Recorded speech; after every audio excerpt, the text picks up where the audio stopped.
What's going on, everybody?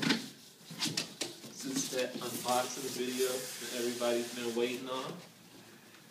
And this little beast right here, the Thermaltake Chaser MK-1. As you can see, the box is pretty big. It's a full tower.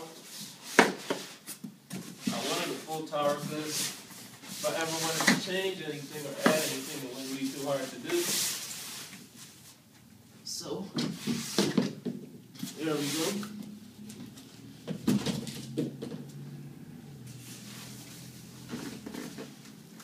This is the top.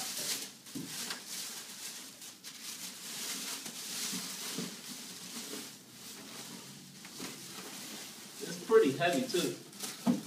It's made with a lot of metal and plastic, but still at the same time, it's pretty heavy.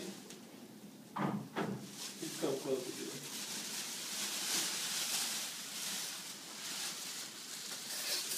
Soap, there she goes. It's pretty big. Another thing I like about it is the legs. They turn out so that the computer is still elevated. No dust can get inside of it.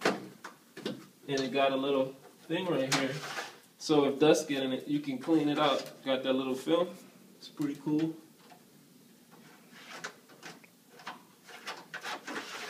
There we go. And I'll open it up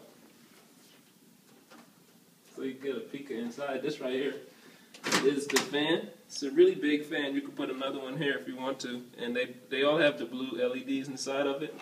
And this is another way you can clean it too. You can take this off, dust it out. And you got a slot.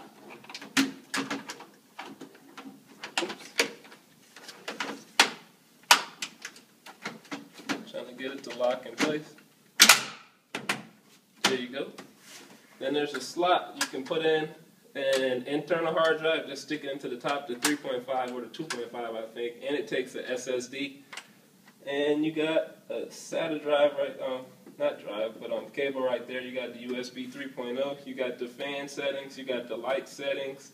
You got the mic, the headphones, the power button. With also flashes too. That's pretty cool. But like I said, I'm just going to open it up for y'all. So y'all can take a look about how the inside is.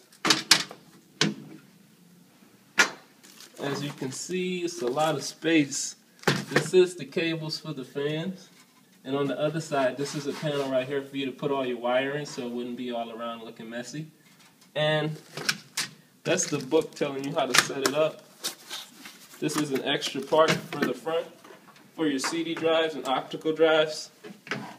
These right here, what's cool about it is if you want to put something in, you just squeeze it and they'll pop right up. It's not supposed to go inward. It was supposed to go outward, but I did it that way. So you could just squeeze them and pop them right out. You put them in, do the same thing. And with the hard drives, there is 1, 2, 3, 4, 5, 6 bays. You can put the internal hard drives right here. You can put in 6 of them. You can put in the SSDs in here too. Just line them up with the slots and put them in here, and they'll kind of lock in place. So that's going to be useful if you want to have a lot of space. There you go.